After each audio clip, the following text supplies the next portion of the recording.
Hey, good morning. I'm getting ready to go on a trip here and just wanted to share my travel archery practice and curious what you guys do when you're traveling to get your practice in. So always in the back of my car is a bag target, so I can park pretty much anywhere and just open my hatch up here to my truck and walk back however many, 20 typically. This is a smaller space, and get some practice in.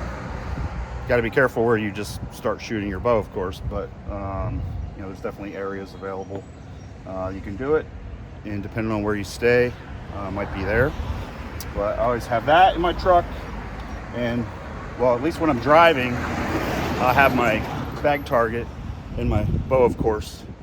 But if I'm on a plane, not likely going to take it, but I always take my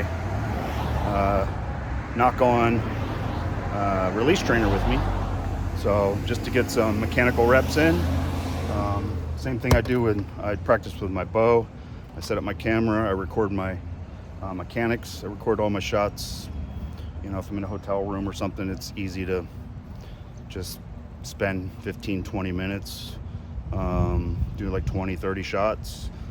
Typical minimum at home is no less than 30 a day, so that's kind of what I shoot for. But yeah, that's it. And hopefully maybe I can even find an archery range down there. So I'm going to North Carolina, so probably something relatively close, but we'll see. I also got to spend time with some good friends that I haven't seen in a long time, so I'm not going to be too obsessive about it, but I'm definitely going to get some practice in one way or another.